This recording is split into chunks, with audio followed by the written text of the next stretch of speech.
নমস্কার দর্শকবৃন্দ, আশা করি আপনারা ভালো আছেন।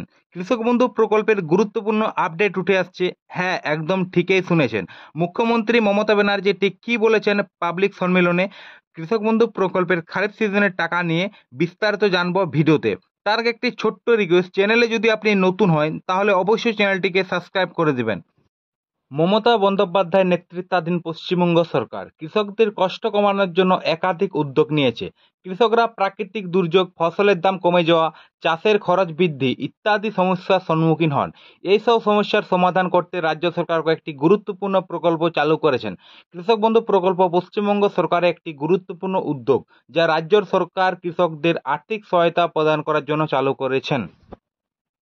এই টাকা সাধারণত দুটি কিস্তিতে দেওয়া হয়। প্রথম কিস্তি খরিফ মরশুম এপ্রিল থেকে সেপ্টেম্বর এবং দ্বিতীয় কিস্তি রবি মরশুম অক্টোবর থেকে মার্চ।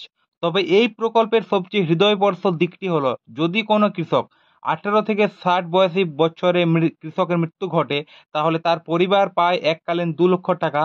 আজ কৃষক বন্ধু প্রকল্পের বাংলার লক্ষ লক্ষ কৃষক পরিবারের জীবনের আশা হয়ে দাঁড়িয়ে দাঁড়িয়ে উঠেছে। এই প্রকল্প প্রমাণ করে কৃষক শুধু উৎপাদন নয়, তিনি সম্মানের যোগ্য। আর তার এই সম্মান দিতে প্রস্তুত আজকের বাংলা সরকার। কৃষক বন্ধু প্রকল্পের টাকা কবে আসবে? গত 4 বছরের অভিজ্ঞতা বলছে 2021 সালের টাকা এসেছিল 17ই জুন, 2022 সালে টাকা এসেছিল 27 জুন, 2023 সালে পঞ্চায়েত ভোটের কারণে একটু আগে দেওয়া হয়েছিল 26 এপ্রিল, 2024 সালে টাকা এসেছিল 12 জুন, 2025 সালে এখনো পর্যন্ত সরকারের নির্দিষ্ট করে কিছু জানায়নি। তবে বিশেষ সূত্রের খবর অনুযায়ী 20 মের পর থেকে টাকা পাঠানোর প্রক্রিয়া শুরু হতে পারে। সবকিছু ঠিকঠাক থাকলে 13 জুন থেকে 27 জুনের মধ্যে টাকা অ্যাকাউন্টে পৌঁছে যেতে পারে। 20 মে একটি পাবলিক ডিস্ট্রিবিউশন বলে একটি প্রোগ্রাম হতে পারে। তবে এখানে যদি কোনো কৃষক বন্ধু প্রকল্পের ডেট কিংবা তারিখ কিছু উঠে আসে, তবে অবশ্যই আমরা ভিডিওতে জানাবো।